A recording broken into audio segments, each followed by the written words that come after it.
কৰ্ণাটকৰ সাধাৰণ ৰাইজক মই ধন্যবাদ জনাইছোঁ।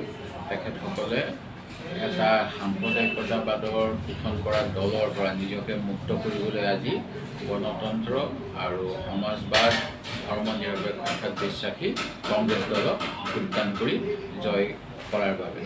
কাৰণ আপোনালোকে নিজেই জানিব, কৰ্ণাটকত যোৱা সময়ছোৱাত প্ৰধানমন্ত্ৰী, কেন্দ্ৰীয় গৃহমন্ত্ৰী সকলোৱে কেনেকৈ সাম্প্ৰদায়িক এটা বিষবাষ্প বিয়পাবলৈ যত্ন কৰিছিল। কৈছিল কংগ্ৰেছ দল আহিলে তাত সাম্প্ৰদায়িক সংঘৰ্ষ হ'ব, কংগ্ৰেছ দলে ভগৱান হনুমানক অপমান কৰিছে।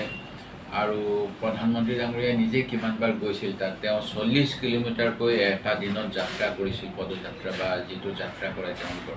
আৰু বিভিন্ন ধৰণৰ তেওঁলোকে সাম্প্ৰদায়িক কথা বাৰ্তাখিনি কৈছিল। কিন্তু সাম্প্ৰদায়িক কথা বাৰ্তাবিলাক লাহে লাহে মানুহে বুজি পাইছে যে এইবিলাক আমাৰ সমাজখন দুৰ্বল কৰিবলৈ আৰু দেশখনক প্ৰগতিৰ পথৰ পৰা আঁতৰাবলৈ বিজেপিৰ কৌশল। তেওঁলোকৰ মূল সমস্যাবিলাক হৈছে যে তাতে উন্নয়ন হ'ব লাগে, আমাৰ আনএমপ্লয়মেণ্ট ছল্ভ হ'ব লাগে, মূল্যবৃদ্ধি ৰোধ হ'ব লাগে। সাধাৰণ জনতাই এইবিলাকেই বিচাৰে, ধৰ্মৰ উন্মাদনাৰ পৰা মুক্ত হ'ব বিচাৰে। আৰু সেই গতিকে আমাৰ নেতাসকলে যেনেধৰণে পৰিকল্পনা কৰিছিল, খাৰ্গে ডাঙৰীয়া আমাৰ সভাপতি, ছোনিয়া গান্ধী ডাঙৰীয়ানী, ৰাহুল গান্ধী আৰু কৰ্ণাটক প্ৰদেশৰ সকলো কংগ্ৰেছ নেতা কৰ্মীক মই ৰাইজৰ ওচৰলৈ প্ৰকৃত দেশৰ উন্নয়নৰ বাবে কি কৰিব লাগে সেই বাৰ্তাটো পहुঁচাই দিবলৈ সক্ষম হোৱাৰ বাবে ধন্যবাদ জনাইছোঁ। আৰু কৰ্ণাটকৰ ৰাইজক পুনৰ ধন্যবাদ জনাইছোঁ, কংগ্ৰেছক পুনৰ ঘূৰাই অনাৰ নিশ্চিতভাৱে। কাৰণ ভাৰত জোড়ো যাত্ৰাটোৰ যোগেদি ৰাহুল গান্ধী ডাঙৰীয়াই কৈছিল, মই এইটো কংগ্ৰেছৰ কাৰণে কৰা নাই। তেখেতৰ কথাখিনি অতি লক্ষণীয়। আমি কিছু আক্ষেপ প্ৰকাশ কৰিছিলোঁ যে কিয় তেখেতে এনেকৈ কৈছে। আমি সকলোৱে তাত যোগদান কৰিছোঁ। তেখেতে কৈছিল মই দেশৰ বাবে কৰিছোঁ, দেশৰ জনগণৰ বাবে। আৰু দেশৰ জনগণে নিজেই আজি কংগ্ৰেছটোৱে দেশৰ বাবে এটা ভাল দল বুলি আমাক সমৰ্থন জনাইছে। সেইটোৱে ডাঙৰ কথা। ৰাহুল গান্ধী ডাঙৰীয়াৰ আটাইতকৈ বেছি কষ্ট কৰিছে যোৱা সময়ছোৱাত তেখেতে। আৰু বিভিন্ন ধৰণৰ কৌশল আছিল। আমাৰ ভাৰতীয় জাতীয় কংগ্ৰেছৰ সভাপতিজনকো ৰাজনীতিৰ বলি কৰি কৰ্ণাটকৰ নিৰ্বাচনৰ পূৰ্বে অসম আৰক্ষীয়ে অপদস্থ কৰিব বিচাৰিছিল। সেই চক্ৰান্ত আজি বিফল হৈছে বুলি মই ক'ব বিচাৰোঁ। অসমৰ মুখ্যমন্ত্ৰী গৰাকীয়েও প্ৰচাৰ চলোৱা দেখিবলৈ পোৱা গৈছিল।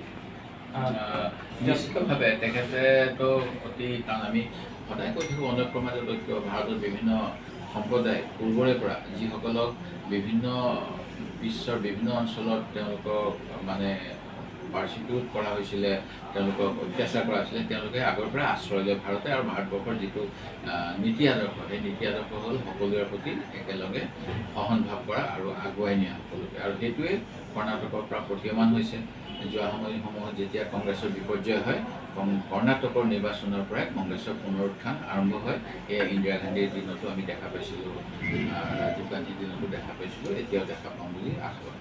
মুখ্যমন্ত্ৰী আসনখনত কোন বহিব এইটোতো নাজানিম। তাত আমাৰ যথেষ্ট মানে নেতাসকলৰ লগত আলোচনা হ'ব।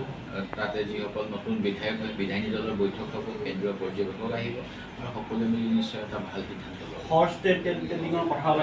কৰিবই। তাৰ এজন মন্ত্ৰীয়ে কৈছে যে আমি নিৰ্বাচনী মানে চৰকাৰ গঠন কৰিম, খেল এতিয়া আৰম্ভ হ'ব। এনেকুৱা নিকৃষ্ট কথা কোৱা মানসিকতা থকা ৰাজনৈতিক নেতাসকলক আজি উচিত শিক্ষা দিছে বুলি মই ক'ব বিচাৰোঁ। আৰু আপোনালোকে চাব, আমাৰ উত্তৰ পূৰ্বাঞ্চলতে কেনেকুৱা হ'ল যোৱা সময়ছোৱাত। মেঘালয় তেওঁলোকে কেইটামান চিট দিকে আৰু কয় বিজেপি চৰকাৰ।